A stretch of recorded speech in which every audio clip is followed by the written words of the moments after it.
ఓం శ్రీ గురుదేవాయ నమః. ఓం సల్లక్షణ సమారంభాం చిదానందేతి మధ్యమాం అస్మదాచార్య పర్యంతాం వందే గురు పరంపరాం. ఓం గీతామృత మహోదధయే నమః. ఓం గీతామృతాస్వాద ఆనందాయ నమః.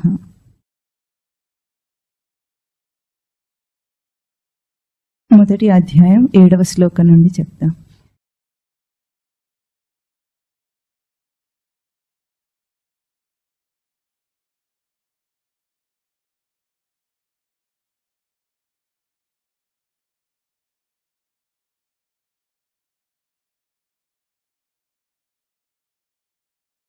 అస్మాకం తు విశిష్టా యే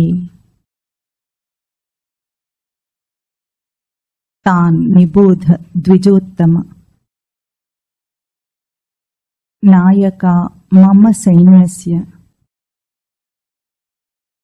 సంజ్ఞార్థం తాన్ బ్రవీమి తే.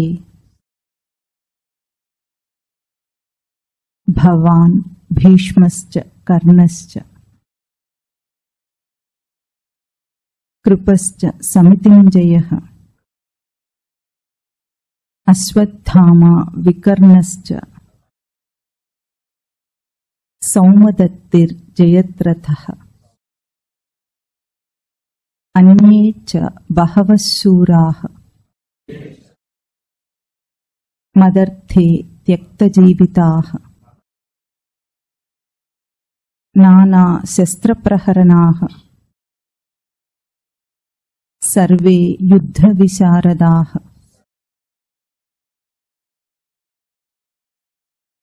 ఇక్కడ మననం చేస్తున్నాము. క్షేత్రంలో అంటే ఒక పొలంలో విత్తనాలు నాటే ముందు ఏం చేస్తాము? దున్నుతాం. దున్నినప్పుడు ఏమవుతుంది? పాత కలుపు ఏదైతే ఉంటుందో అదంతా కూడా తీసేస్తాం. అప్పుడు దున్నిన తర్వాత విత్తనాలు నాటాలి.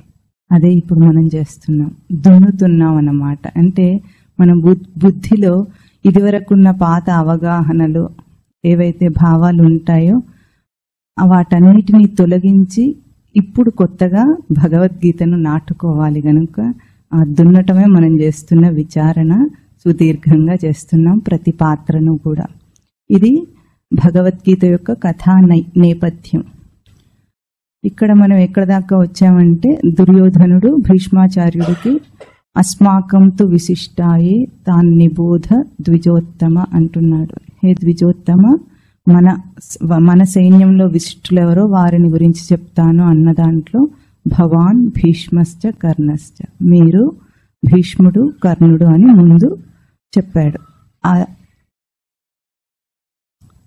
ఆ సందర్భాన్ని మనం ఇప్పుడు తత్వపరంగా మననం చేస్తూ వచ్చాం. ముందు భీష్మ ద్రోణ కర్ణులు ముగ్గురు కూడా మనిషికి ఉన్న 3 తీవ్రమైన కోరికలు ఏమిటవి? భోగేషణ, శాస్త్రేషణ, దారేషణ. ఇవి 3 మనిషికి ఉన్న తీవ్రమైన కోరికలు. కామాదుల రాజు యొక్క ముఖ్యమైన బలం ఇదే. ఇవి లేకపోతే దుర్యోధనుడికి ఎట్లా బలం లేదో వీళ్ళు లేకపోతే అట్లాగే మనిషి యొక్క కామములకు ఈ 3 లేకపోతే బలం లేదని మననం చేశాం పోయినసారి. కర్ణుడి గురించి చెప్పుకుంటూ వచ్చాం. కర్ణుడు ఎట్లాగూ ఈ ముగ్గురికి కూడా భీష్ముడు ద్రోణుడికేమో పైకే తెలిసేటట్లుగా కర్ణుడికి తెలియకుండా కూడా ఉన్నదేమిటి? పాండవ పక్షపాతం. ఈ ముగ్గురు కూడా పాండవ పక్షపాతులు. కృష్ణ పరమాత్మ యందు భక్తి కలిగిన వారై ఉండి మళ్ళీ దుర్యోధనుడి పక్షంలో ఎట్లా యుద్ధం చేస్తున్నారో మనకున్న ఈషణత్రయాలు 3 కూడా నిజానికి ఎప్పుడు కూడా మనిషి యొక్క ముక్తినే కోరుకుంటాయి గాని అవి మనను బంధించటాన్ని కోరుకోవు. అయినప్పటికీ మళ్ళీ అటువైపు అంటే లౌకికంగానే ప్రవర్తించటం అనే మన టెండెన్సీ ఒగ్గి ఉంటామే మనము లోకం వైపు, సంసారం వైపు. దాన్ని ఇక్కడ పోర్ట్రేట్ చేసి చూపిస్తున్నారు. చిత్రీకరించి చూపిస్తున్నారు మనకు. కర్ణుడి గురించి ఏం చెప్పుకున్నాము? కర్ణుడు కూడా ఎట్లాగో నిజానికి కర్ణుడు ఏమవుతాడు? పాండవులకు అన్న, కుంతిపుత్రుడు అయినప్పటికీ బద్ధశత్రువు అయినాడు అర్జునుడికి. యుద్ధంలో ఎవరినైనా వదిలేస్తాను. కుంతి వెళ్ళి ఏమడిగింది? నువ్వు వాళ్ళకు అన్నవే, ఇటు వచ్చేయమని అడిగితే ఏం చెప్పాడు? పాండవులను చంపొద్దని అడిగింది. కానీ పాండవుల్లో మిగతా నలుగురిని, అర్జునుడిని వదిలేసి మిగతా నలుగురిని నేను చంపను, కానీ అర్జునుడిని మాత్రం విడిచిపెట్టను అన్నాడు. అంటే అర్థం ఏమిటి? దారేశనకు ప్రథమ శత్రువు ఎవరు? సాధన కరుకుతనం. సాధనలో ఆచరణ ఏదైతే ముందంజ వేసే గుణం ఉంటుందో ఆ లక్షణం అంటే దారేషణకు అస్సలు పడదు. అట్లాగే మన సంసారంలో మనం సాధన చేస్తామంటే ముందు అడ్డుకునేది ఎవరు? భర్తకు భార్య, భార్యకు భర్త. అదే కదా ముఖ్యంగా. అంటే కొంచెం ఏదైనా చేద్దాం అనుకున్నా కూడా అటువైపు నుండి ఎక్కువ అపోజిషన్ ఉంటుంది. పోనీ మన భోగాలన్నిటిని మనమే నియంత్రించుకొని, ఇంద్రియాలను నియంత్రించి తగ్గించుకొని చేద్దామన్నా ఏది చేసినా కూడా అక్కడికి వచ్చేటప్పటికి అంత సులభం కాదు. అందుకే యుద్ధంలో కూడా కర్ణుడు చివరికి చనిపోయాడు. ముందు భీష్ముడు, తర్వాత ద్రోణుడు, తర్వాత కర్ణుడు. అంటే కర్ణుడిని చంపటం కూడా చాలా కష్టమైన నాటకీయ సన్నివేశం. అది అన్నీ కూడా అట్లాగే ఉంటాయి. కనుక దారేషణ అంత తీవ్రమైనది. తన వారే అయ్యుండి తనకు శత్రువులు అవుతారు. అట్లాగే ఇక్కడ కూడా అయినా కానీ కర్ణుడు ఏమన్నాడంటే, నేను చనిపోయినా సరే నీకు పంచపాండవులు ఉంటారు, ఒకవేళ అర్జునుడు చనిపోయినా నీకు మళ్ళీ పంచపాండవులు ఉంటారు, కానీ నువ్వు మాత్రం వాళ్ళకు నా జన్మ రహస్యం చెప్పొద్దు అంటాడు. ఎందుకు చెప్పొద్దు అన్నాడు? చెబితే ఇంకా ధర్మరాజు యుద్ధం చేయడు, రాజ్యం తెచ్చి నాకు ఇచ్చేస్తాడు గ్యారెంటీ. నాకు ఇస్తే నేను దుర్యోధనుడికి ఇవ్వాలి అంటే మళ్ళీ రాజ్యము దుర్యోధనుని పాలే అవుతుంది, అట్లా కాకూడదు అన్నాడు. అంటే అర్థం ఏమిటి? ఎవరు గెలవాలనుకుంటున్నాడు?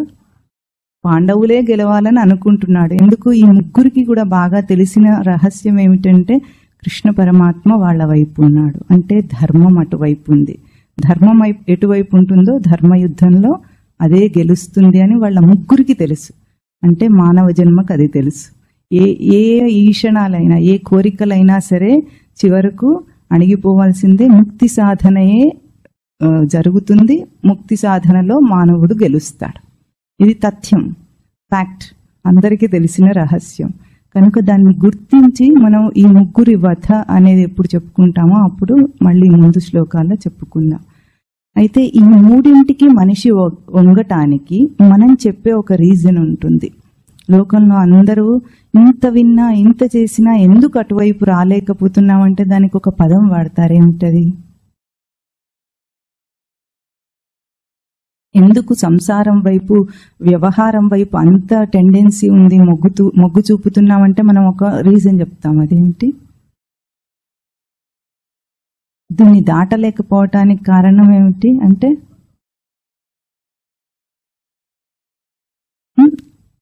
రియాలిటీ కాదు, భ్రాంతిలో అనే మాట. అంత ఈశ్వరమాయ అంటాం. గుర్తించారా? ఎందుకు అటువైపు మొగ్గుతుంది మనస్సు అంటే ఏమంటారు? అంతా ఆ పరమాత్ముని మాయ, ఆయన లీలలే అంటాడు. అంటే మొత్తం బాధ్యత అంతా ఎటు నెట్టేస్తాడన్నమాట. అది కూడా భారత కథలో చూపించారు. మాయ ఎట్లా ఉంటుంది అని. మనం ఏమనుకుంటాం? మాయ ఏం చేస్తుంది? మనము భ్రాంతిలో పడేసేది మాయ అనుకుంటాం, అంతే కదా. కానీ సృష్టిలో మాయ కూడా పరమాత్మకే సహకరిస్తుందట. అది పరమాత్మ సృష్టి. మాయ అయినా ఉన్నా కూడా ఏదైనా మాయ లాంటిది అది పరమాత్మకు సహకరిస్తుంది, కానీ మనకు కాదు. జీవుడి భావానికి ఇది సహకరించదు. ఎట్లా సహకరిస్తుందంటే ఏ మాయ అని దాన్ని దాటలేక, విడువలేక మనిషి మదన పడతాడో, తెలుస్తున్నప్పటికీ, చేయాలనుకున్నప్పటికీ వదలలేకపోతాడో, దానికి అనేకమైన ధర్మాలనని చెప్పుకుంటాడో, ఆ మాయ ఏం చేస్తుందంటే వాటిని అటువైపు నుండి నరకొస్తుంది. వితర్క బాధనే ప్రతిపక్ష భావనం అంటారు యోగ సూత్రాల్లో ఒక సూత్రం. అంటే ప్రతిపక్షం వైపు నుండి నరుక్కు రావాలన్నమాట. ఎట్లాగంటే కథతో పోల్చుకున్నప్పుడు ధర్మరాజు యుద్ధానికి ఎప్పుడు మొగ్గు చూపలేదు. ఎంతసేపు నా తమ్ముడు పోనీ పోనీ అన్నాడు కానీ యుద్ధం చేయాలని ఎప్పుడు అనుకోలేదు. చివరికి రాయబారాన్ని కూడా స్వామిని పంపింది ధర్మరాజే. 5 ఊళ్ళు ఇచ్చినా చాలు, అడుక్కునైనా ఉంటాం కానీ మేము ఆ 5 ఊళ్ళలోనే బ్రతుకుతాం కానీ యుద్ధం వద్దు అన్నంత శాంతి కామకుడు, అజాత శత్రువు అని పేరు తెచ్చుకున్నాడు ధర్మరాజు. ఇట్లాంటి వాడు ధర్మరాజు గనుకనే అటువైపు నుండి నరుక్కొచ్చాడు శకుని. శకుని మనకేం తెలుసు, దుర్యోధను మేనమామ. దుర్యోధనుని పక్షం అని మనకు తెలుసు కదా, అంత చేసింది శకునే కదా. వెనకుండి బ్యాక్గ్రౌండ్ లో నడిపించింది ఎవరు కథనంతా? వాడిని రెచ్చగొడుతూ ఈ మాయాజూదం ఆడించింది. ముందు నుండి కూడా లాక్షాగ్రహము, భీముడికి పాయసం పెట్టి చంపటం అన్ని చేయించింది శకుని. శకుని ఇంతకు దుర్యోధనుడి వైపు ఉన్నట్టేనా? కథ ప్రకారంగానేమో దుర్యోధనుడి వైపే ఉన్నట్టుగానే కనిపిస్తోంది. కానీ ఎటున్నాడంటే పాండవ పక్షం ఉన్నాడు. ఎందుకు? శకునికి కూడా ఒక బ్యాక్గ్రౌండ్ స్టోరీ ఉంది. మళ్ళీ శకుని తండ్రి వాళ్ళందరూ కూడా గాంధార రాజు ఏదో ఒక కథలో ఏదో ఒక నష్టం చేస్తే శకుని పగ పన్నుతాడనమాట కురు రాజ్యం మీద, కురు వంశం మీదనే పగ శకునికి. అయినా సరే ఇప్పుడు అటువైపు నుండి ధర్మరాజు వైపు ఉండి యుద్ధం చేయించడం ఎవరి వల్ల కాదు. శాంతి కాముకుడు కదా, ఎంతసేపు వద్దు అంటాడు. కనుకనే ఇటువైపు ఉండి వాళ్ళని కష్టాల పాలు చేస్తే కష్టాలకు తట్టుకోలేకనైనా సరే యుద్ధం చేసి తీరుతారు అని శకుని పన్నాగం పన్ని దుర్యోధనుడి వైపు ఉండి, వీడు ఎటువంటి వాడు, చిన్న అగ్గిపుల్ల వేస్తే చాలు భగ్గుమనే రకం. వాడికి విచక్షణ అసలే లేదని బాగా తెలుసు కనుక వాడిని డ్రైవ్ చేయటం చాలా ఈజీ. వాడిని డ్రైవ్ చేస్తూ, దుర్యోధనుని డ్రైవ్ చేస్తూ ధర్మరాజుని బాధ పెట్టాలి, పాండవులను బాధ పెట్టాలి. బాధ పెడితే తప్పకుండా వాళ్ళు ఎదిరిస్తారు, యుద్ధం చేస్తారని. అంటే ఇప్పుడు ఏమిటి, దుర్యోధనుడి పక్షంలో శత్రు పక్షంలో మిత్రపక్షంలో శత్రువు అనమాట. తన పక్షంలో ఉన్న శత్రువు శకుని, ధర్మరాజుకి శత్రుపక్షంలో మిత్రుడు. అంటే అక్కడ యుద్ధం జరగటానికి ముఖ్య కారణం శకుని చేసిన పన్నాగాలు. అట్లాగే మాయ మన జీవితంలో ఏం చేస్తుందంటే, మనం చెప్తే వినం కదా, మరి చక్కగా కూర్చొని బోధ చేస్తే అందరూ సాధన చేసేసి ముక్తి తెచ్చేసుకుంటారా? అట్లా తెచ్చుకోరు. కాబట్టి వాళ్ళు ఏ సంసారం వైపు మొగ్గు చూపిస్తున్నారో ఆ సంసారంలోనే మునిగేటట్టు చేస్తారు. మునిగితే ఏమవుతుంది, ఎప్పటికైనా సరే మునిగితే ఆ తట్టుకోలేక బయటికి రావాలనుకుంటాడు మనిషి. అదే కదా జరుగుతుంది. ఈ రోజు మళ్ళీ ఇంత దాకా మనందరం వచ్చామంటే ఎట్లా వచ్చాం? తట్టుకోలేక, ఏమిటో ఇది అని ఆ ఆలోచన మనకు ఎట్లా వచ్చింది? ఏమిటో ఈ జీవితం అనే ఏదో ఒక పాయింట్లో అనిపిస్తుంది మన చేత. అనిపించి అప్పుడు బయటపడాలనే చిన్న ఆలోచన వస్తుంది మానవ జన్మలో. ఇది మాయ చేసే పని. మాయ ఎవరి పక్షం ఉంది ఇప్పుడు? మాయ ఎట్లా పుట్టింది? యోగమాయ కృష్ణుడితో పాటుగా పుట్టింది. ఇక్కడ యశోదకు యోగమాయ జన్మిస్తే అక్కడ దేవకికి కృష్ణుడు జన్మించాడు. వాళ్ళిద్దరిని ఎక్స్చేంజ్ చేశారంటే మొత్తం ఆ అవతార విశేషంలో అంతా కూడా యోగమాయ తోడుగానే ఉంది కృష్ణుడికి. అంటే మాయ అంటే ఏమనుకుంటామంటే భ్రాంతి అని మనం అనుకుంటాం. శంకరుల నిర్వచనమేమో యామా సా మాయ అన్నారు ఆయన. అంటే ఏది లేదో అదే మాయనట, లేనిదే ఉన్నదాని వల్ల కనిపిస్తుందట. అది శంకరాచార్యుల వారి నిర్వచనం. కానీ పదానికి అర్థం ఏమిటంటే మాతీతి మాయ, కొలత. అంటే ఎవరు ఏది అనుకుంటారో అది వాడి మాయ. మాయ అంటే అందరికి ఒక మాయ ఉండి అట్లా భ్రాంతిలో కమ్మేస్తుందని ఏం లేదు అట్లాంటిది. ఎవరెవరు ఏ భ్రాంతిలో మునుగుతారో అది వాళ్ళ మాయ. ఏది ఎవరు ఊహించుకుంటారో ఇదే సత్యమని అది వాళ్ళని ముంచేస్తుందన్నమాట. దాని నుండి మనం బయటికి రాలేకుండా చేస్తుంది. కానీ ఏం చేస్తాము, అందులోనే మునిగి ఎప్పుడో అప్పుడు బయటికి రావాలనుకుంటాం. ఎట్లాగైతే ఒక మనిషిని నీళ్లలో ముంచేస్తే వాడు ఏం చేస్తాడు? భోగేషణ, దారేషణ, శాస్త్రేషణ గుర్తొస్తాయి. అందులో ఏం గుర్తొస్తాయి? అట్లాగో బయటికి రావాలి అనుకుంటాడు వాడు. ముందు నన్ను బయటికి ది. ఆ ఒక్క ఆలోచన తప్ప ఇంకొక ఆలోచన ఉండదు. అంతదాకా ముంచుతుంది మనిషిని. అట్లా అయినప్పుడు వాడు నెమ్మదిగా ముముక్షువు అవుతాడు. ఇంకా చాలి జీవితం అంటాడు. అట్లా ముంచేస్తుంది సంసారం మనందరినీ కూడా. కనుక శకుని మాయ ఎటువైపు నుండి నరుక్కొస్తున్నాడు అంటే అందరూ కూడా లౌకిక ధర్మాలు చెప్పుకొని ఇక్కడ రాజీ పడే ప్రయత్నం చేస్తారు. ధర్మరాజు ఏం చేశాడు, 5 ఊర్లు ఇచ్చినా చాలన్నాడు. అప్పుడు దుర్యోధనుడు ఏమన్నాడు, సూది మొన మోపినంత చోటు కూడా నేను ఇవ్వనన్నాడు. అట్లా ఉంటుంది మనకు కూడా. మనం ధర్మరాజు వేషాలు వేస్తే ఆ కామాదులు ఏమంటే నీకు అసలు ఉనికి లేకుండా చేస్తా, మోక్ష సాధన అనే ఆలోచన రాకుండా చేస్తానంటుంది. అది కదా జరుగుతుంది లోకంలో ఇప్పుడు. కొంచెం మనం అలుసిచ్చినంత మాత్రం చేతనే అసలు నీకు ఆలోచన రాకుండా, ఎప్పుడు ఎన్ని కష్టాలు పడుతున్నా సరే ఇంకొకలాగా ఆలోచించి జీవితం గడుపుదాం అనుకోనివ్వదన్నమాట. అంటే దానికి చోటు లేదు అక్కడ. ఆక్రమణ బుద్ధి అంటారు దుర్యోధనుడిది. అట్లా ఆక్రమిస్తుంది కామక్రోధ లోభ మోహ మదమత్సర్యముల భావం మనందరినీ కూడా. అది మనం గుర్తించటం లేదు. కానీ కావాలనే మరి స్వామి రాజీ చేయలేకపోయాడా? చెయ్యగలడు. ఆయన రాయబారంలో చేయలేడా? చేస్తాడు, చేయగలడు. అయినా చేయడు. ఆయనకు కావాల్సిందేమిటి? మోక్ష సాధన యుద్ధం జరగాల్సిందే, పాండవులు గెలవాల్సిందే, కామాదుల రాజు ఓడిపోవాల్సిందే, రాజ్యం సుభిక్ష పరిపాలనకు రావాల్సిందే అని తెలిసింది కాబట్టి అట్లా చేశాడు. ఇది శకుని యొక్క పాత్ర. ఇంకొకడెవరు? దుశ్శాసనుడు. మనకు తెలిసిన దుష్ట చతుష్టయం అంటారు కదా. శకుని, దుశ్శాసనుడు, దుర్యోధనుడు, కర్ణుడు, వీళ్ళని దుష్ట చతుష్టయం అంటారు. ఇందులో దుశ్శాసనుడు ఎటువంటి వాడంటే ఎగ్జిక్యూషన్ అన్నమాట. కామాదుల రాజు ఏది చెప్తే అది గుడ్డిగా వెళ్ళి చేసేసి వస్తాడు. ఎట్లా చేశాడు? ద్రౌపది వస్త్రాపహరణంలో వెళ్ళి తీసుకురా అంటే జర ఈడ్చుకొచ్చేయటం అంతే. వాడికంటూ ఇంకేం పాత్ర లేదు. అన్న ఏది చెప్తే అది ఆచరించటమే, అంటే దాన్ని ఎగ్జిక్యూట్ చేయటం. అట్లాగే లోపల మనకు కోరిక ప్రేరేపణ ఏది కలుగుతుందో దానికి ఒక సంకల్పం, దుష్ట సంకల్పం రావాలి కదా. ఆ సంకల్పమే దుశ్శాసనుడు, దుష్టమైన శాసనం. ఆ సంకల్పం వచ్చిందంటే ఇంకా మనం కింద మీద ఏం ఆలోచించం. అసలు మంచి చెడు విచక్షణ కోల్పోయి మనిషి ఎప్పుడు ప్రవర్తిస్తాడో అది దుష్ట సంకల్పం యొక్క దృఢత్వం అన్నమాట. అట్లా వచ్చినప్పుడు మనకు అది ద్రౌపది వస్త్రాపహరణంలో బాగా కనిపిస్తుంది దుశ్శాసనుని పాత్ర. ఏం చేశాడు? వస్త్రాపహరణంలో అందరు ఏమనుకుంటారు? ద్రౌపదికి అవమానం జరిగింది అనుకుంటారు. అవమానం జరిగిందా? అవమానం ఎవరికి జరిగింది? పాండవులకు జరిగింది. పాండవులకు ఇంకా దుర్యోధనుడికి జరిగింది. ఎందుకు? ద్రౌపది యొక్క గొప్పతనం ఎలివేట్ అయి కనిపించింది అక్కడ. ఇంత జూదం ఆడుతూ ఉంటే, ఓడిపోతూ ఉంటే మరి పంచపాండవులు కృష్ణ భక్తులయ్యి కృష్ణుని స్మరించారా?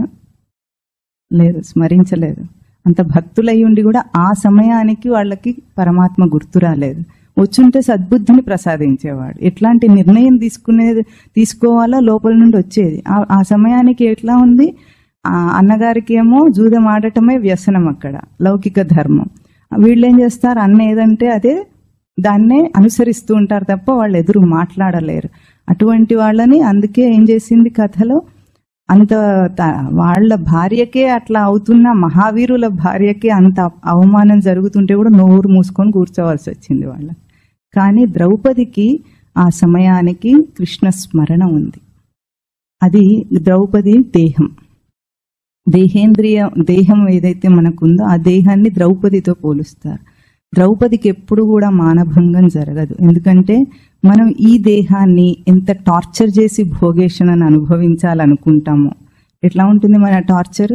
ఈ రోజు కాలంలో బాగా తెలుస్తుంది. ఎప్పుడైనా ఉంది, కానీ ఇప్పుడు ఎట్లా ఉంటుందంటే మనం ఒక బయోలాజికల్ సైకిల్ని ఎదిరించి దేహాన్ని నేను ఎట్లాగైనా వాడుకుంటానని నైట్ షిఫ్ట్లో పనిచేస్తారు కదా.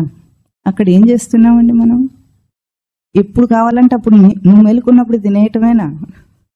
తినడానికి ఈ జఠరాగ్నికి బయట సూర్యుడికి సంబంధం ఉంది అక్కడ. మనం ఏం చేస్తున్నాము?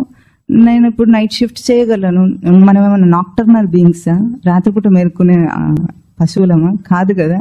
మన రచన అట్లా లేదు. దాన్ని ఎదిరించి ఎట్లా రాత్రిని పగలుని రాత్రి చేసుకొని ఎంత టార్చర్ పెట్టైనా సరే డబ్బు సంపాదిస్తున్నాడు చూసారా. ఇంత టార్చర్ పెట్టినా కూడా దేహం ఒప్పదట. దేహం ఒప్పకుండా ఏం చేస్తుంది? వాడిని ఉంచుకొస్తుంది. ఏమొస్తుంది? అది నేను పని చేయను పో అంటే ఏం చేస్తాడు వీడు? దిగొస్తాడు. అట్లాగే ద్రౌపదికి ఎప్పుడూ మానభంగం జరగదు. అక్కడ స్వామి స్మరణ ఉంది కనుక, స్వామి రక్షిస్తాడు కనుక. అంటే ఈ దేహము అపరా ప్రకృతి, ఇది చక్కగా పరమాత్మ సృష్టిని రచన డిజైన్ అనుసరించి పనిచేస్తుంది. కానీ మనం ఇష్టం వచ్చినట్టు ఉంచుకొస్తే అది వంగదు. అందుకే ఎవరైనా మన మాట వింటారు కానీ ఇది మాత్రం అస్సలు వినదు. అది ఎప్పటికప్పుడు అపోజ్ చేస్తుందన్నమాట. అది అక్కడ ద్రౌపది పాత్ర. ఇది దుశ్శాసనుడి ఓటమి అక్కడ మనకు కనిపిస్తుంది. దుశ్శాసనుడు ఏం చేయాలనుకున్నాడు? దేహం యొక్క అంటే ద్రౌపది యొక్క ఆచ్ఛాదనను తీసేయాలనుకున్నాడు. వస్త్రం అంటే ఆచ్ఛాదన. ఆ తొలగించాలనే ప్రయత్నం చేస్తే వాడికి ఏమైంది? మీటర్లు వచ్చేసినాయి. ఎక్కడి నుండో షోరూమ్ నుండి తెలియకుండా మనకు. కానీ అంత లాగి వాడి జబ్బలు పడిపోయినాయి. అంటే ఎంత అవమానించే ప్రయత్నం చేసినా, ఎంత దాన్ని హింసించే ప్రయత్నం చేసినా కూడా ఎప్పటికీ దానికి నష్టం జరగదు. ఇది చక్కగా అనుసరిస్తూ ఉంటుంది పరమాత్మను గనుక. అందుకే ద్రౌపదికి కృష్ణ పరమాత్మకు ఉన్న బంధము అక్కడ అనూహ్యమైనది.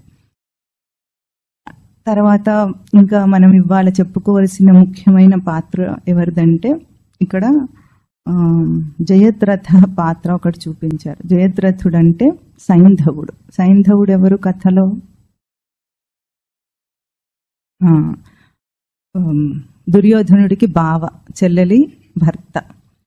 అతని కథ కొంచెం వివరంగా మనం ఆలోచిస్తే దానికి బ్యాక్గ్రౌండ్ కథలో వాడిని చంపటం అదంతా కూడా బాగుంటుంది. అది మనకు తత్వార్థపరంగా కూడా బాగా మ్యాచ్ అవుతుంది అన్నమాట. ఏమిటంటే జయద్రథుడు పుట్టినప్పుడు, జయద్రథుడు తండ్రి పేరు వృద్ధక్షత్రుడు. వృద్ధక్షత్రుడు జయద్రథుడు పుట్టగానే అతనికి ఆకాశవాణి చెప్తుందట. ఆ కాలంలో ఆకాశవాణి మాటికి పలుకుతూ ఉండేదేమో. ఇప్పుడు మనకు ఆల్ ఇండియా రేడియోలో వస్తుంది, కానీ వాళ్ళకి ఆకాశం నుండి డైరెక్ట్ వచ్చేది. నీ కొడుకు మహావీరుడు అవుతాడు, కానీ ఒక మహావీరుడి చేతిలోనే అతని తల తెగి కింద పడుతుందని చెప్తుంది. చెప్పగానే మరి అందరికీ వాళ్ళకి ఎట్లా ఉంటాయంటే పవర్స్ ఉంటాయి. అందరు తపస్సు చేస్తారు, అందరికి పవర్స్ ఉంటాయి. అయితే అప్పుడు ఒక శాపం పెడతాడు. ఏ వీరుడి చేతిలో ఈ నా కొడుకు తల తెగుతుందో, ఎవరి చేతిలో తెగుతుందో, ఎవరి చేతి నుండి అది కింద పడుతుందో వాడి తల కూడా 1000 వక్కలవుతుంది అన్నాడట. అయిపోయింది. ఇంకా వాడిని చంపిన వాడు మళ్ళీ వాడు కూడా చచ్చిపోతాడని అర్థం. ఇది అప్పుడు జరిగిన కథ. అయితే యుద్ధానికి ముందు మళ్ళీ సైంధవుడు ఏం చేస్తాడు? తపస్సు చేస్తాడు శివుడి కోసం. అందరూ యుద్ధానికి ముందు అందరూ తపస్సులు చేశారు. వాళ్ళ అస్త్రశస్త్రాలన్నీ సాధించటానికి, పోగు చేసుకోవటానికి. శివుడికి తపస్సు చేస్తాడట. చేసి పంచపాండవులను ఎదిరించగల తేజస్సు కావాలని అడుగుతాడట. చరిత్రలో ఎప్పుడు జరగంది నేను ఇవ్వలేనన్నాడట. అది మాత్రము నేను ఇవ్వలేను అన్నాడట. ఇవ్వలేనంటే జయద్రథుడు సైంధవుడు ఏడ్చుకుంటూ కూర్చున్నట్ట. మరి నా తపస్సు అంతా వృధానా, ఇంతేనా, ఎట్లాగో అని. అయితే ఒక వెసులుబాటు ఇచ్చాడట. ఏమిటది అంటే, ఎప్పుడో ఒకసారి అర్జునుడు లేనప్పుడు మిగతా 4 పాండవులను నువ్వు అడ్డగించగలవు, గెలవగటం కాదు, కేవలం అడ్డగించగలవు అని ఒక వరం ఇచ్చాడట. ఇక్కడ శివుడు వరము సైంధవుడికి ఇచ్చాడా మనకిచ్చాడా చూడాలి. పంచపాండవులను సైంధవుడు ఎప్పటికీ ఎదిరించలేడు. సైంధవుడు అంటే దేహాత్మభావం. దేహమునందు ఆత్మభావన ఏది ఉంటుందో, దేహమే నేను అన్న భావన అంటే అదొక ఈగో, స్ట్రాంగెస్ట్ ఈగో అన్నమాట. అది సైంధవుడు. దేహాత్మ భావం ఎప్పటికీ కూడా వివేకాంశములను జయించలేదు అని పరమశివుడు ఇప్పుడు ఎవరికి వరం ఇచ్చాడు? మనక సైంధవుడిక? అంటే నిస్సంకోచంగా నువ్వు సాధన చేస్తే దేహాత్మ భావం గాని ఈశ్వరత్రయములు గాని మనని ఎవ్వరూ జయించలేవని మన కథ అభయం ఇస్తుంది. ఇప్పుడు మనం చెయ్యొచ్చు, అది ఆల్రెడీ అది అయిపోయింది కనుక ప్రూవెన్ అన్నమాట. ఇప్పుడు ఆ సైంధవుడికి వరం ఇచ్చింది మానవ జాతికి వరం. ఇప్పటికీ దేహాత్మ భావమును ఎందుకు జయించలేదు వివేకాంశం అంటే, దేహాత్మ భావం అనేది ఒక ఫాల్స్ ఈగో, అది నిజం కాదు. నిజం కాకుండా ఏం చేస్తుందని తాను డెవలప్ చేసుకున్నది, అది ఉన్నది కాదు, అది డెవలప్ చేసుకున్నది. కాబట్టి అది ఎప్పటికీ కూడా నిజానికి వివేకాంశములేమో డిఫాల్ట్ మన నేచర్. అది అంటే మనిషి వాడి చరిత్రయే అంత, చరిత్ర ప్రకారంగా రచన ప్రకారంగా వివేకాంశములతో పనిచేయడానికే మనిషి డిజైన్ ఉంది. కానీ దేహాత్మ భావం అనేది అది బిల్టప్ అన్నమాట. తాను ఎట్లా అది బయట అన్ని ఈషణత్రయాల గర్వంతో ప్రైడ్తో డెవలప్ చేసుకున్న ఈగో. మనిషికి ఈగో ఎట్లా వస్తుందండి?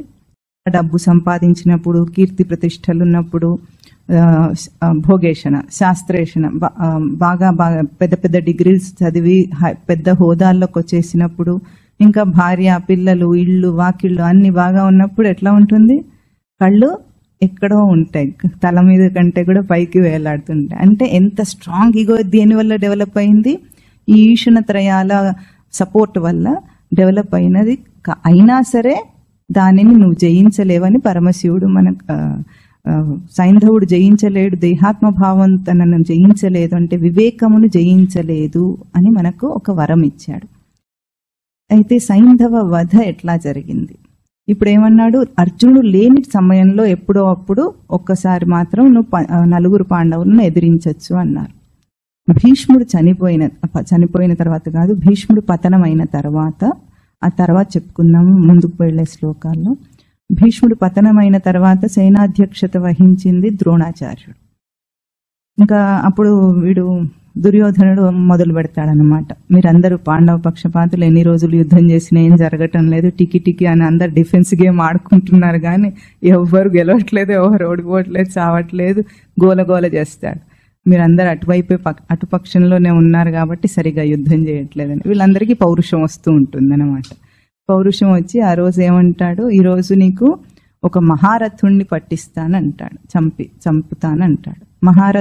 ఒక మహారథుణ్ణి యుద్ధంలో చంపారంటే ఆ రోజు బాగా భీకరమైన యుద్ధం అయిందని అర్థం అన్నమాట. ఆ రోజు పద్మవ్యూహాన్ని ఏర్పాటు చేస్తాడు. పద్మవ్యూహం కథ కూడా మీకు అందరికీ తెలిసే ఉంటుంది కొద్ది గొప్ప. పద్మవ్యూహాన్ని ఏర్పాటు చేసినప్పుడు ఒక్క అర్జునుడికి తప్ప పద్మవ్యూహాన్ని ఛేదించటం ఎవ్వరికీ తెలియదు. అది తెలిసి ఇంకొక వైపు నుండి సంక్షప్తకులను ఉంటారు, వాళ్లను ప్రేరేపణ చేస్తాడనమాట. వాళ్లను కూడా అర్జునుడు ఒక్కడే జయించగలడు. అట్లా 2 వైపుల నుండి చేసినప్పుడు అర్జునుడు వాళ్లతో పోరాటానికి వెళ్ళిపోతాడు అటువైపు. ఇటువైపు పద్మవ్యూహాన్ని ఏర్పాటు చేసినప్పుడు మరి ఎవరికి రాదు, ఏం చేయాలి ఇప్పుడు అని ఆలోచిస్తుంటారు వాళ్ళు. అప్పుడు వస్తాడు ఎవరు? మన చిన్న హీరో అని అందరు అనుకుంటారు. కానీ అభిమన్యుడిని ఎందుకు చంపారు పాపం కథలో, అది మనం తెలుసుకోవాలన్నమాట. అభిమన్యుడు ఏమంటాడు? సుభద్ర గర్భంలో ఉండగానే నేను తెలుసుకున్నాను, లోపలికి వెళ్ళటం నాకు వచ్చి పెద్దనాన్న అని వచ్చాడు. నీకు వస్తే మాత్రం ఎట్లా నువ్వు పోరాడతావురా, ఇప్పుడే ఇంకా మీసాలు కూడా సరిగ్గా రాలేదని అన్నట్ట. అంటే నేను వెళుతూ ఉంటాను, నా వెనక మీరు వచ్చేయండి, అప్పుడు లోపలికి వెళ్ళేటప్పుడు మీరు కూడా నాతో ఉంటారు కాబట్టి లోపలికి వెళ్ళిన తర్వాత యుద్ధం చేయొచ్చు అని అనుకుంటారు. కానీ తొందర ఎక్కువ, దుడుకు ఎక్కువగా నేను వెనకాల వాళ్ళు వస్తున్నారో లేదో చూసుకోవడం లేదన్నమాట. దాన్ని ఏమంటారంటే అభిమన్యుడి యొక్క సాధనలో ముందంజ వేయటం ఉంది కానీ, అర్జునుడి యొక్క అంశయే గాని దాంట్లో రజోగుణం ఉందన్నమాట. అంటే ఇంకా మెచ్యూరిటీ రాని ఒక సాధకుడు. మెచ్యూరిటీ రాకపోతే ఎట్లా ఉంటుంది? సాధన కొంచెం ఏదైనా విన్నారనుకోండి, నేను అది చేసేస్తాను, నేను ఇది చేసేస్తాను, ముందుకు దూకుతూ ఉంటారన్నమాట. ముందుకు దూకుతూ ఏం చేస్తారు? లోకాన్నంతా ఉద్ధరించేయాలనుకుంటారు. ముందు తాను ఉద్ధరింపబడాలి కదా. తాను ఉద్ధరింపబడిన తర్వాత సాధనలో ఇంకొకరిని స్వయం తీర్థం పరాంతారయతి. తను తరించాలి, దాంతోపాటు వేరే వాళ్ళని తరించాలి. కొన్ని విషయాలు తెలియగానే ఎట్లా ఉంటుందంటే గబగబా ముందుకు దూకాలనిపిస్తుంది. కొంచెం సంస్కృతం పరిచయం అయిందనుకోండి, అన్ని శాస్త్రాలు అర్థమైపోతూ ఉంటాయి. అంత నాకు వచ్చేసింది అనిపిస్తుంది. ఇంకేం చెయ్యకుండానే గబగబా ముందుకు దూకితే ఏమవుతుందో అభిమన్యుడి కథ మనకు చెప్తుంది. అంటే ఒక రజోగుణ అంశం రాక్షసాంశతో ఉందట అక్కడ సాధన కరుకుతనం కూడా. సాధన కరుకుతనం యొక్క అంశమే కదా అది, అర్జునుడి అంశమే. అయినా సరే దాని దుడుకుతనం వల్ల,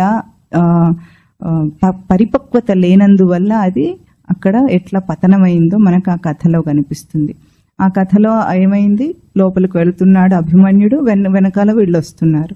సైంధవుడు వచ్చి ఈ 4 అడ్డుకున్నాడు. అభిమన్యుడు అది చూసుకోకుండానే లోపలికి వెళ్ళిపోయాడు. మరి అందరూ పెద్ద వీళ్ళందరూ ద్రోణుడు, కర్ణుడు అందరూ కలిసి హింసాత్మకంగా చంపినట్లు వర్ణన ఉంది.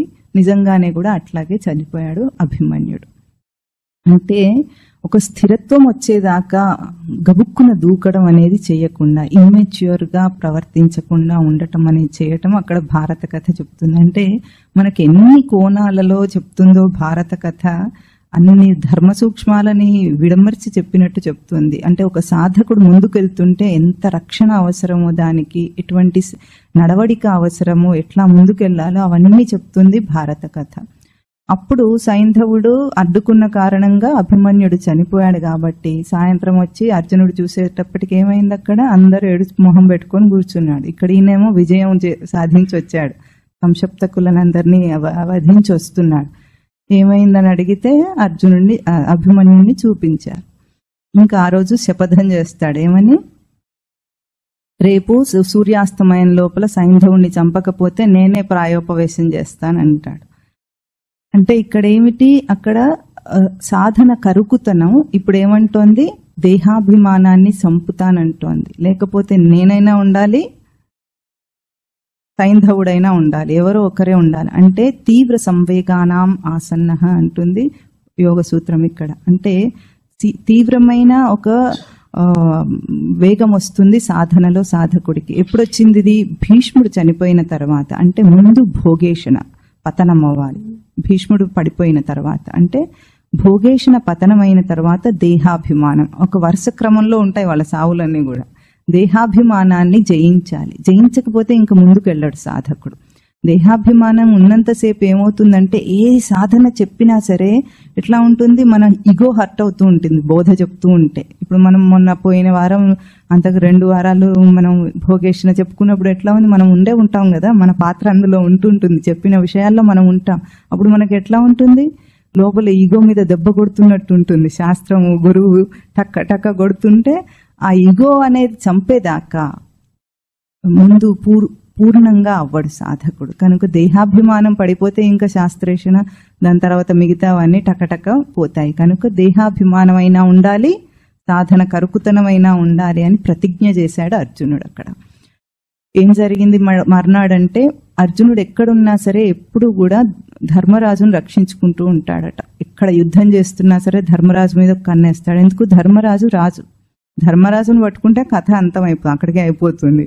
కనుక ధర్మరాజును ఎప్పుడు చూసుకుంటూ ఉంటాడు. కానీ ఆ రోజు ఏం చెప్పాడు, అన్నా ఈరోజు నేను మీ మీద దృష్టి పెట్టలేను, కనుక మీరు నా గురించి ఆలోచించొద్దు, నాకేమైనా అయితే నేను మీకు తెలియజేస్తాను. కానీ మీరు మాత్రం అక్కడ నియమించాడు. ఎందుకు, ధర్మరాజుకు సేఫ్టీగా సాత్యకిని నియమించి మీరు సాత్యకి అండర్లో ఉండాలి. ఎందుకంటే రాజుని అక్కడ రక్షించటం ముఖ్యం కాబట్టి, చేతగాని వాడనే చెప్పటం కాదు కానీ రాజును రక్షించటం ముఖ్యం కాబట్టి సాత్యకితో ఉండండి, దాటి వెళ్ళకూడదు, ఆ పరిధి దాటి వెళ్ళకూడదు అని చెప్పి బయలుదేరతాడు. అప్పుడు సైంధవుడు దాక్కుంటాడు కదా. ఇంకా ఎంత వేగం వచ్చిందంటే అర్జునుడికి ఇంకేం కనిపించట్లేదట. పొద్దున 10 సమయంలో, అంటే స్వామివారు అట్లా పిక్చరైజ్ చేసి చెప్తూ ఉంటారు, ఆ 10 సమయంలో ఎంత వేగంగా వెళ్తున్నాడు. వెనుకాల 4 మహారథులు వెంబడిస్తున్నారట. వాళ్ళు వేసే బాణాలు అర్జునుడిని రీచ్ అయ్యేటప్పటికి, అర్జునుడు ఉన్న చోటు రీచ్ అయ్యేటప్పటికి అప్పటికి 3 కిలోమీటర్ల దూరంలో ఉంటున్నాడట అర్జునుడు. అంత వేగంలో వెళ్తున్నాడట. అప్పుడు ఇంకా దుర్యోధనుడికి టెన్షన్ మొదలయ్యి ద్రోణుడి దగ్గరికి వెళ్ళి చెప్తున్నాడట, చూసారా అర్జునుడి వేగము, మరి మీరేం చెయ్యరా అంటే, అప్పుడు ద్రోణాచార్యుడు ఒక మాట చెప్తాడు, అర్జునుడు వయసులో ఉన్నాడు, నేను ముసలాన్ని, నేనేం చేయలేను అన్నాడట. అంటే శాస్త్రేషణ అప్పటికి ఓడిపోయే దశకు వచ్చిందనమాట. సాధన కరుకుతనం ఎట్లా ఉంది, యవ్వనంలో ఉంది. యవ్వనంలో ఉండటం అంటే మోస్ట్ ఎఫిషియంట్ స్టేజ్లో ఉన్నట్టు అనమాట. ఆ ఎఫిషియంట్ స్టేజ్లో ఉన్నప్పుడు ఎవ్వరేమి దాన్ని అడ్డుకోలేరు, నేనేం చేయలేను అన్నట్ట. మరి ఎట్లా అంటే, నువ్వే కదా అన్నిటికి కారణం, నువ్వు వెళ్ళన్నట్ట. నువ్వు వెళ్ళంటే యుద్ధంలో భారత కథలో ఒక ప్రత్యేకత ఏమిటంటే, కవచం కట్టుకోవడం తెలిసిన వీరులు 5 ఉంటారు. అందులో ద్రోణాచార్యుడు, అర్జునుడు కాక మిగతా భీష్ముడు, ఇంకా 3 ఎవరో ఉన్నారు. వాళ్ళకి తప్ప వేరెవరికి కవచం కట్టుకోవటం సరిగా రాదట. కట్టుకున్నా అది ఉట్టుట్టిది అనమాట, ఒక బాణం వేస్తే పడిపోయేది. అయితే మరి అర్జునుడిని ఎదుర్కోగలడా దుర్యోధనుడు? ఒక బాణం వేస్తే టప్పుకుమని పడిపోతాడు. వెళ్ళలేక సనుగుతూ ఉంటే అప్పుడు ద్రోణాచార్యుడు ఏం చేశాడంటే కవచం కట్టి పంపించాడంట. అంటే ఎవరు చేశారు ఇప్పుడు? శాస్త్రేషణ ఏం చేస్తోంది? కామాదుల రాజు కవచం కట్టి సాధన కరుగుతనానికి ఎదురు పంపిస్తుంది. ఇప్పుడు నువ్వు అని అందరినీ రెచ్చగొట్టాడు ఇన్నాళ్ళు వెనకాల, ఇప్పుడు నువ్వు చేయిపో అంటున్నాడు. అప్పుడు అర్జునుడు వెంటబడి ఆగర్జున అంటుంటే అదేం పట్టించుకోవట్లేదట. అర్జునుడు పట్టించుకోకపోతే కృష్ణుడు అంటాడట, చూడు దుర్యోధనుడు పిలుస్తున్నాడు, ఎప్పుడు యుద్ధరంగంలోకి నీ ఎదురు రానే లేదు, ఇప్పుడు వస్తున్నాడు చూడు అంటే అది ముఖ్యం కాదు. ఎందుకు ఇప్పుడు దుర్యోధనుడిని చంపేస్తే కూడా యుద్ధం ఆగిపోతుంది కదా, అయిపోయింది, అక్కడితోనే అయిపోతుంది. అయినా అట్లా కాదు. ఎందుకు? మూలమైన దేహాత్మ భావాన్ని చంపాలి. దేహాత్మ భావాన్ని చంపితే కామాదుల రాజుకి ఇంకా బలం ఎట్లాగూ ఉండదు. కనుక దాన్ని ముందు మట్టు పెట్టాలని సాధకుడు దేహాత్మ భావాన్ని జయించడం చాలా ముఖ్యమైనది, చాలా గొప్ప విశేషం అది. దానికి ఇంకా భావ అంటారు స్వామి, పదభావ పోని అంటున్నట్ట ముందుకు. అంత వేగంగా వెళుతూ ఉంటుంటే సాయంత్రం 4 అయ్యేటప్పటికి ఇంకా గుర్రాలు అలసిపోయినాయట. గుర్రాలు అలసిపోతాయి కదా అంత వేగంలో ఉంటే. అలసిపోయేటప్పటికి ఇప్పుడు ఎవరు చూసుకోవాలి? అలసిపోతే మామూలుగా అయితే సారథి చూడాలి, కానీ ఇక్కడ సారథి అలాంటివన్నీ చేయడు. ఆయన కూర్చొని ఉంటాడు, ఏం చేయమంటే చేస్తానంటాడు, కానీ అవన్నీ నా డ్యూటీలు కాదంటాడు. గుర్రాలు అలసిపోయిన అర్జున అంటే సరే ఆపుమన్నాడట. ఆపుమని నేను దిగుతాను, దిగి తాను అక్కడ ఒక బాణం వేసి ఒక మడుగు క్రియేట్ చేశాడు, సరస్సు క్రియేట్ చేశాడట. నీళ్లు తెప్పించి మళ్ళీ పైన రూఫ్ వేసాడట బాణాలతో, దానికి చల్లగా ఆచ్ఛాదన ఉండటానికి. గుర్రాలను విడిపించి సేద తీరుస్తున్నాడట. అప్పుడు మళ్ళీ ఇంకా 4 మహారథులు వెంటబడుతూనే ఉన్నారు, వాళ్లతో కూడా యుద్ధం చేస్తున్నాడట. అంటే ఒక క్లిష్టమైన పరిస్థితి వచ్చినప్పుడు సాధన ఆచరణ ఉన్న ఒక సాధకుడు ఎఫిషియన్సీ ఎంత దాకా పెరిగిపోతుందో మనకు అర్థమవుతుంది. అది అంటే ఎంతైనా సాధన మనకు చేసే ఆ స్థితి మనకు ఉంది అని మనం గుర్తించాలి దీంట్లో. అప్పుడు ఆ గుర్రాలన్నీ సేద తీరినాయట. కౌరవ సైన్యంలోని వాళ్ళందరూ కూడా వచ్చారట, చల్లగా హాయిగా ఉందని అక్కడ వచ్చి కాసేపు నీళ్లు తాగి కాళ్ళు కడుక్కున్నారట. తర్వాత మళ్ళీ ఇంకా గుర్రాలను కట్టుకొని బయలుదేరారు. మళ్ళీ బయలుదేరితే ఇప్పుడు సూర్యాస్తమయం కావస్తుంది. ఇప్పుడు కృష్ణుడికి కూడా టెన్షన్ మొదలైందట. ఎందుకు?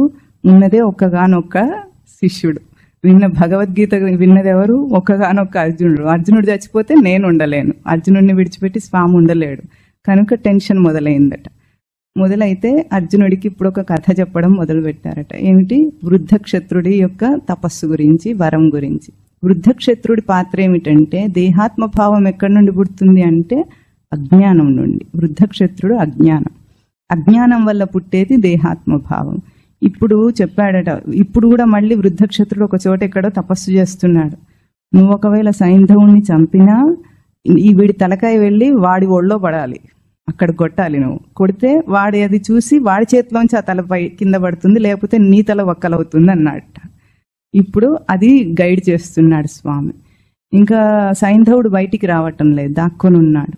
ఇప్పుడు కృష్ణుడు చెప్పాడట, నేను కాలాతీతమైనట్లుగా ఒక సన్నివేశాన్ని కల్పిస్తాను, నువ్వు ప్రాయోపవేశం చేయకు, యుద్ధం ఆపకు. అది కాలాతీతం అయినట్లుగా కల్పించటమే గాని నిజం కాదు. అప్పుడు బయటకు వచ్చేస్తాడు, అప్పుడు నువ్వు చంపమన్నాడట. అట్లా ఎట్లా క్రియేట్ చేస్తారండి ఎవరైనా? తప్పు కదా అని మనకు అనిపిస్తుంది. మనం ఒక ఉపమానం చెప్పుకుందాం దానికి. లోకంలో ఎట్లా కాలాతీతం అయినట్టు మనకు అనిపిస్తుంది. మనం 3 గంటల సేపు పరీక్ష రాస్తున్నాం అనుకోండి.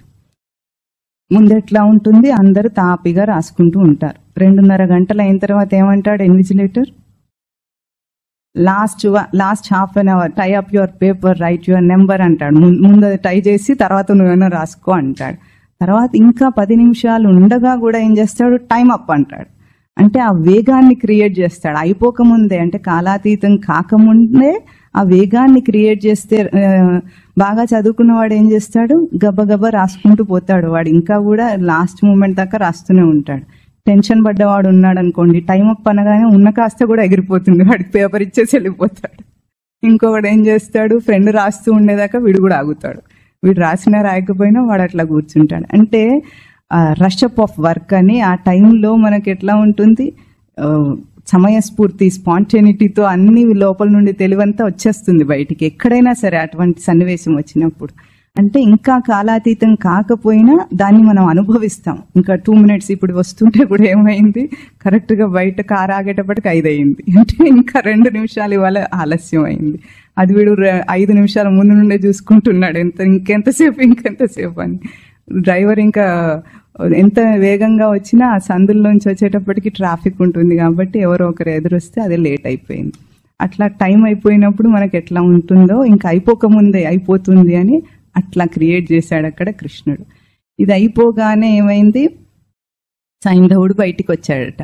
ఇంకా అయిపోయింది, సూర్యాస్తమయం అయిపోయిందని కౌరవులందరూ ఇంకా వాళ్ళకేముంది, హాయిగా సైంధవుడు మిగులుతాడు, అర్జునుడు చచ్చిపోతాడు, అదే కదా వాళ్ళకి కావాల్సింది అనుకొని బయటికి వచ్చేస్తున్నారు. బయటికి రాగానే అది చూపించాడట, అదిగో సైంధవుడు కొట్టు అన్నాడు. కొట్టగానే ఇప్పుడు గైడెడ్ మిజైల్ లాగా పోవాలి ఆ తల, ఎక్కడో ఉన్న వృద్ధక్షత్రుని ఒళ్ళో పడాలి. మనం ఈరోజు గైడెడ్ మిసైల్స్ లో లాంగిట్యూడ్స్ లాటిట్యూడ్స్ అన్ని చెప్పేస్తే అది వెళ్ళిపోతుందంటే ఆ రోజు అర్జునుడు ఎప్పుడో చేశాడు అది.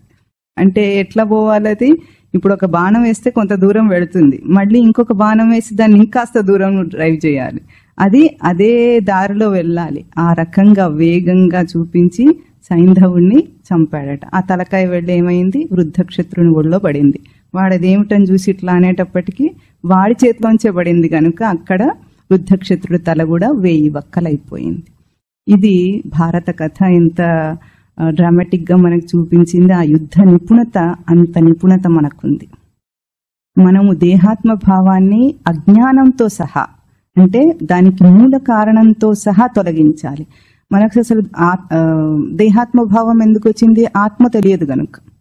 నిజమైన స్వరూపం ఏమిటో తెలిస్తే దేహం మీద అంత మనకు భ్రాంతి ఉండదు. నిజమైన స్వరూపం తెలియని అజ్ఞాన కారణం వల్ల ఇదే నేను అనుకొని, ఈ దేహమే నేను అనుకొని మనిషి విచ్చలవిడిగా విర్రవీగుతున్నాడు. వీడి అలుసు, వీడి అండదండలతో భోగేషణ, శాస్త్రేషణ, ఇంకా దారేషణ అన్ని కూడా ఎగురుతున్నాయన్నమాట. ఎప్పుడైతే సాధనలో ముందు దేహాత్మభావం పోతుందో, దేహాత్మభావం పోవాలంటే ఏమిటంటే శాస్త్రం మీ గురించి ఏమైతే చెప్తుందో దాన్ని ఒప్పుకోవాలి. మనం అభిమానపడకూడదు. ఎప్పుడు గురువు శాస్త్రం చెప్తుంటే అభిమానపడ్డామంటే మరి అన్నిటికీ ఇది ఏది ముట్టుకున్నా సరే అన్నిటికీ వీళ్ళు ఇట్లాగే చెప్తారు, ఏ నియమం ఆచరించమన్నా సరే నేను చేశాను అనేస్తాం మనం చేయకుండానే. అంటే నేను అది కాదని అనడానికి ఉలుక్కుంటాం అన్నమాట. అట్లా ఎప్పుడు ఉండకూడదు. ఏది చెప్తున్నప్పుడైనా ప్రవచనం వినేటప్పుడు పక్కవాడికి అనుకోకూడదు. ఎవరికి అనుకోవాలి, నాకు అనుకోవాలి. మనకు కాదులే అన్నట్టు వింటే ఎట్లా ఉంటుంది, అంత బాగుంటుంది, ఎంటర్టైన్ కూడా అవుతాడు దానికి, కానీ ఆచరణలోకి రాదు. ఎప్పుడైనా గురువు పాయింట్అవుట్ చేసి నువ్వు ఇది తప్పు చేస్తున్నావు అనగానే ఏమొస్తుంది, చిన్నదన్నా సరే లోపల ఈగో హర్ట్ అవుతూ ఉంటుంది. చూసారా, ఆ హర్ట్ అవ్వటం అనేది ఏ రోజు పోతుందో దేహాత్మభావం మొత్తం చచ్చిపోయిందని అర్థం. కించిత్ మాత్రం కూడా మనకు లోపల అభిమానం రాకుండా అయిపోయిన రోజు దేహాత్మభావం పోతుంది. ఎట్లా, అజ్ఞానంతో సహా పోతుంది. ఎందుకు అజ్ఞానం పోతుంది అంటే నిజమైన స్వరూపాన్ని చూపించి నీకు ఇది కాదని చెప్తుంది. నీకు ఇది కాదని చెప్పటం లేదు ఊరికేనే, నీ నిజమైన స్వరూపం సచ్చిదానంద స్మృతి నీ నిజమైన స్వరూపం అని చెప్పి దాన్ని ప్రతిష్ఠ చేసి దీన్ని తీసేయమంటుంది. ఇవన్నీ డెవలప్డ్ యాటిట్యూడ్స్ కాబట్టి వీటిని యాటిట్యూడినల్ బిహేవియరే మనిషికి ఈగోని క్రియేట్ చేస్తుంది. ఎందుకంటే భోగేష్ అన్నిట్లో, ఈశ్వరత్రయాలు అన్నిట్లో కూడా యాటిట్యూడ్స్ ఉన్నాయి. అంటే మనం ఏమంటామని సత్వరజస్ తమో గుణములు అంటాం. ఎట్లా ఉంటుందంటే రజోగుణం భీష్ముడు. భోగంలో ఏది కన్ను మిన్ను కనిపించదు మనిషికి భోగిస్తున్నప్పుడు. కానీ నిజానికి మనం ఏం చేస్తున్నామంటే భోగేషన్లో కావాలంటూనే వద్దనేది భోగేషణ, వద్దంటూనే భోగించేది ఆత్మభోగం. ఇంతవరకు ఎప్పుడైనా నేను అన్న స్మృతిని విడిచిపెట్టి ఎవరైనా ఉన్నారా? కానీ గుర్తించటం లేదు. అంటే వద్దంటూ కూడా మనం భోగించేది ఆత్మభోగాన్న లౌకిక భోగాలన? లౌకిక భోగాలు ఎట్లా ఉన్నాయి, ఏ ఒక్క భోగం తీసుకున్నా సరే కొన్నాళ్ళు దాన్ని భోగించేటప్పటికి దాని మీద విసుగురాలే మనకు. అంటే వద్దంటున్నామా లేదా? ఆటోమేటిక్ గా వద్దంటున్నాం. ఎంత గొప్పదైనా సరే, ఎంత కోరినదైనా సరే, ఒక కార్ అనుకోండి, చాలా ఇష్టంతో కొనుక్కున్నాడు, ఎన్ని రోజులు ఉంటుంది దాని మీద భోగం, దాని మీద ఆసక్తి? అంటే కొన్నాళ్ళగా తగ్గిపోవలసిందే. కానీ తన స్వరూపం మీద, ఆత్మ మీద అట్లా తగ్గిందా ఇంతవరకు ఎప్పుడున్నా? నువ్వు వద్దన్నా సరే నువ్వు ఆత్మనే భోగిస్తున్నావు. ఇది తెలుసుకోవాలి మనం. అంటే ఆ రజోగుణపు వేగం మనం సత్యాన్ని చూడనివ్వటం లేదు. సత్యం చూస్తే మనకు అర్థమైపోతుంది కదా. మనం విచారణ ఎట్లా ఉండాలంటే మన జీవిత అనుభవంలో నుండే ఏ ఒక్క అనుభవాన్ని తీసుకొని నువ్వు విచారించినా సరే శాస్త్రం చెప్పేదంతా నిజమని అక్కడ కనిపిస్తుంది. ఎవరెవరు వాళ్ళ అనుభవాల నుండి, ఎందుకంటే అందరి పరిస్థితులన్నీ వేరు, వాళ్ళ స్థితిగతులు వేరు, వాళ్లకుండే కష్టసుఖాలు వేరు కనుక ఆ కష్టసుఖాల్లో ఏ ఒక్క అనుభవంలోనైనా సరే తరచి చూసుకోవాలి. సరిపోయింది. అప్పుడు శాస్త్రం చెప్పిందంతా నిజమని అక్కడ కనిపిస్తుంది మనకు. ఈ విచారణ చేసుకుంటే చాలు మనం 3 ఈష్ణత్రయాలను కూడా జయించవచ్చు. ఆ వధలో మనం అది చెప్పుకున్నాం. కనుక ఇక్కడ ఏమైంది, దేహాత్మ భావాన్ని ఎట్లా జయించాడు ఇక్కడ అర్జునుడు? తను కృష్ణుడిని అనుసరించుకుంటూ, కృష్ణుడి బోధన అనుసరించుకుంటూ అక్కడ చెప్పింది చెప్పినట్లుగా ఆచరించటం. మనం ఎట్లా ఉంటుంది, మన సొంత తెలివితో ఆలోచిస్తుంటాం అన్నమాట. ఎవరైనా సరే ప్రవచనం వింటున్నారంటే చెప్పేది వింటారా, వినాల్సింది వింటారు, వినాలనుకున్నది వింటారా? ప్రవచనమే కాదు, ఎక్కడ ఏదైనా సరే చెప్పేది ఎవ్వరూ వినరు, వాళ్ళు వినాలనుకున్నది వింటారు. అందుకే వాళ్ళకు కావాల్సిన పాయింటే వాళ్ళకి దొరుకుతుంది, కానీ మొత్తం ఎవరికి అందదు. అందుకే శ్రవణం చేసేటప్పుడే, శ్రవణం అనేది గొప్ప తపస్సు. మొట్టమొదటి చెప్పదే, మొట్టమొదటి అడుగు అదే. అది గొప్ప తపస్సు. ఎట్లాగంటే తనను తాను ఇంట్రాస్పెక్ట్ చేసుకోవడానికి ఎన్ని విషయాలు బయట నుండి చెప్తూ ఉంటే అవన్నీ తనలో చూడటం. అదంత సులభమైన విషయమేం కాదు, అందరూ చేయలేని పని అది. సామాన్యుడైతే చేయలేడు. నిజమైన సాధకుడైతేనే, సాధన కరుకుతనము తీవ్ర సంవేగం ఉన్నవాడైతేనే చేస్తాడు అక్కడ. అట్లా చేసినప్పుడు ఇప్పుడు ఏమైంది, అజ్ఞానంతో సహా, మూలంతో సహా పోతుంది దేహాత్మభావం. ఇంకా నేను దేహము అన్న భ్రాంతి లేకపోతే దేని మీద ఈగో ఉంటుంది చెప్పండి? నేనెవరు అసలు ఈ సృష్టిలో? దేన్ని చూసుకొని గర్వించాలి? ఇప్పుడు త్రిగుణాలు, సత్వరజస్తమో గుణాలు ఉండాలంటే ఈగో ఉండాలి. ఈగో ఉంటే దాంట్లో వాటితో ప్రవర్తిస్తుంటాడు. దేంతో ఇప్పుడు నేను ప్రవర్తించాలి? నేననే ఒక ఇండివిజువాలిటీ ఏది ఉందో దాన్ని పటాపంచలు చేసింది గురువు బోధ. ఇంకేం కావాలి మనిషికి? ఇంకేం అక్కర్లేదు.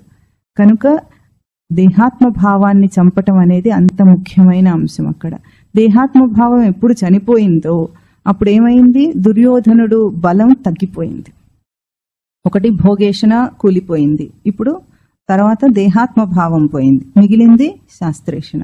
శాస్త్రేషణ దారేషణ కూడా వాటి వధ, వాటికి కూడా కథలు ఉన్నాయి కాబట్టి, అంటే ఎన్ని కార్యకారణాలు కూర్చి ఇప్పుడు కర్ణుడిని చంపాలంటే కూడా సులభమైన విషయం కాలేదు. అది చివరి దాకా ఎన్నో కారణాలు చూపించి, కర్ణుడి చావుకి ఎన్నో కారణాలు ఉంటాయి కనుక ఆ కారణాలన్నిటినీ కూర్చి ఎట్లా జయిస్తాడు తాను.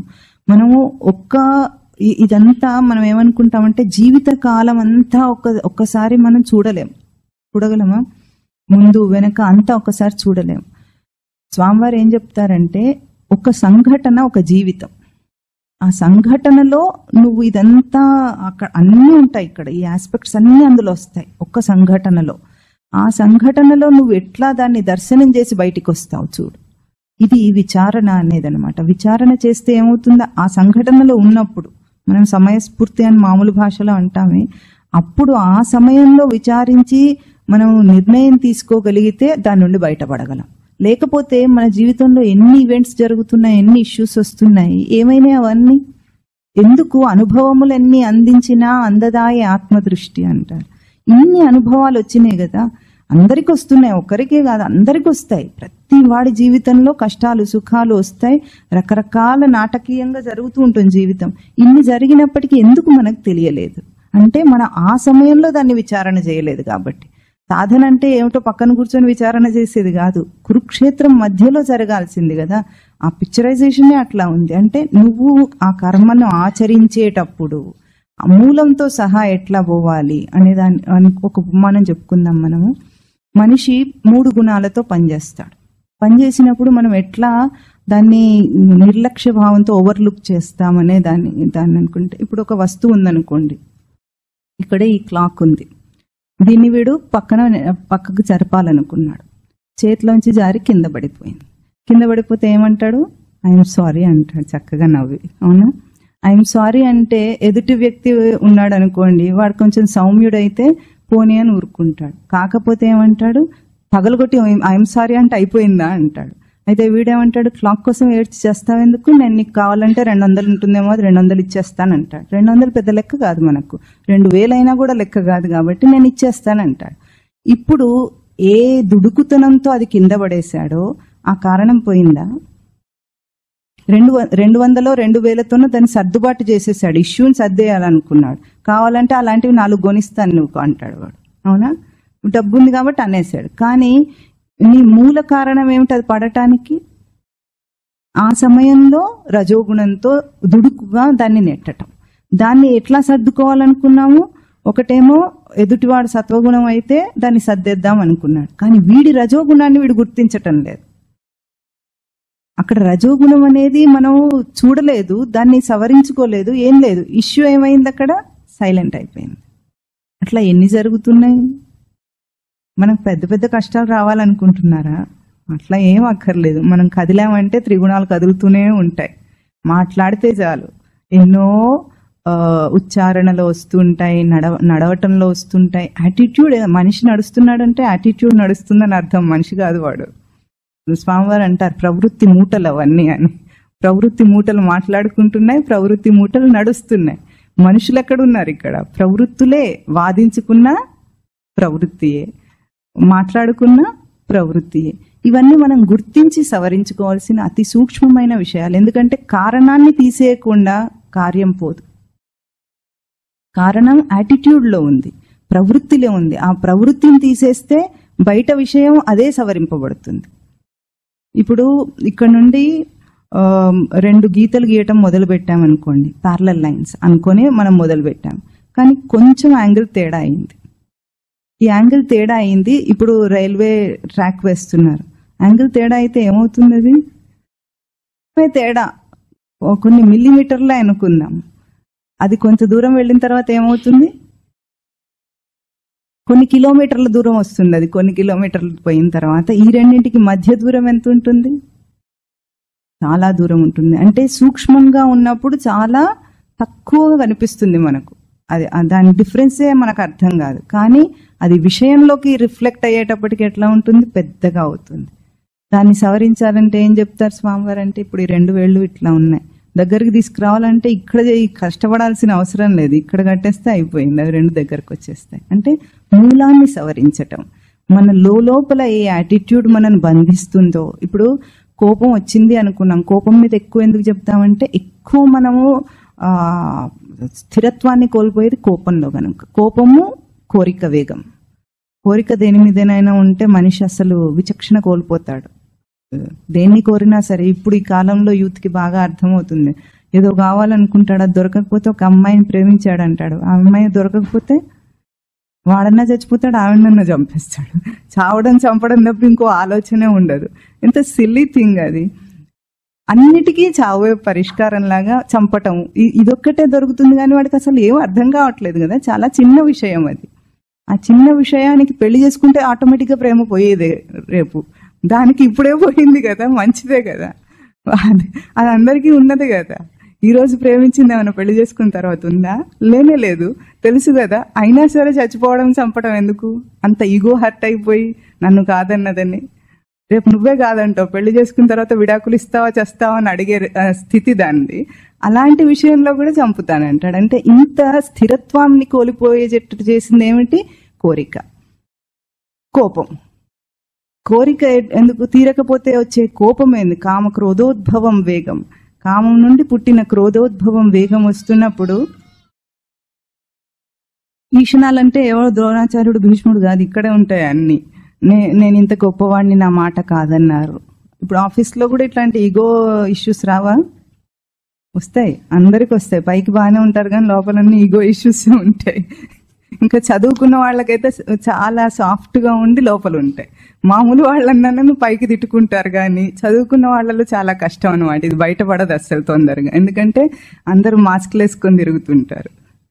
కాబట్టి మనము సాధకులుగా ఇలాంటివి ఏవేవి మనకున్నాయో, మన ఇంట్లో కానీ బయట కానీ మన వ్యవహారంలో ఈ పరివర్తన రాకపోతే, మన లోపల ఈ పరివర్తన రాకపోతే విన్నదంతా ఏమీ ఇంకా ఆచరణకు రాలేదని అర్థం అనమాట. అందుకే దేహాత్మ భావాన్ని తీసేసుకోవటం అన్నిటికంటే ముఖ్యమైన అంశం ఇక్కడ.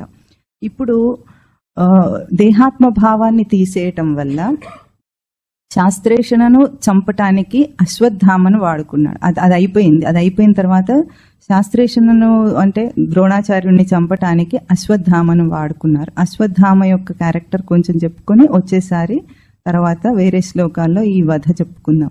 అశ్వత్థామ ఎట్లాంటి వాడంటే, అశ్వత్థామ కూడా మరి ఇది కురుసభలో ద్రౌపదికి అవమానం జరుగుతున్నప్పుడు వారిస్తాడు.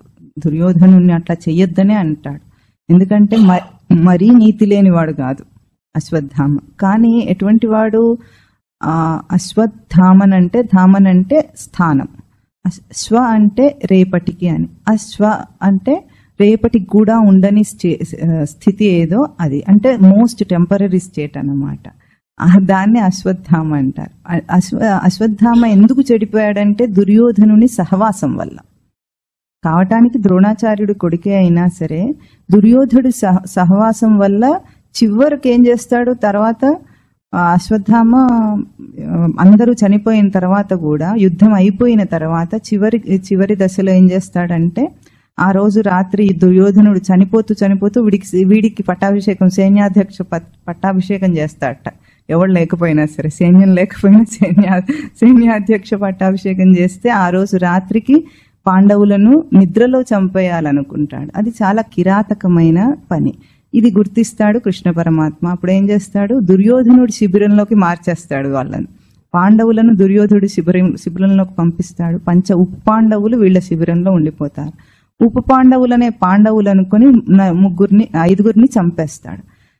ఆ చంపేయటము, దాని తర్వాత ఉత్తర గర్భంలోకి బ్రహ్మతిరోనామకాస్త్రాన్ని ప్రయోగిస్తాడు. ఉత్తర గర్భం అంటే అభిమన్యుడి భార్య గర్భం, పరీక్షిత్ మహారాజు ఉంటాడు. అంటే ఆ పాండవం చేయాలని చివరిదాకా దుర్యోధనుడు చనిపోయిన తర్వాత కూడా అశ్వత్థామ ఇంకా వెంటబడుతున్నాడు. అంటే కోరిక వల్ల మనకి ఏదైతే ప్రేరణ వచ్చిందో ఆ ఊపు దిగదన్నమాట మనిషికి.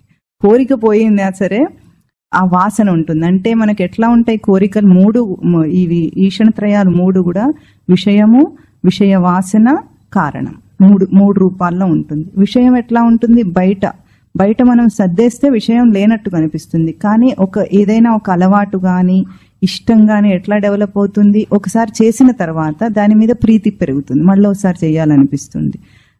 ఆ టెండెన్సీ దీనికి వీడికైతే తెలియదు, అంటే అనుభవం తెలియదు, కానీ మందు తాగటంలో అట్లా అవుతుందని చెప్పారు. వీడు అడుగుతాడు ఎవరైనా, ఎందుకంటే అది వాసన బాగుండదు, కంపు వాసన ఉంటుందని అంటారు.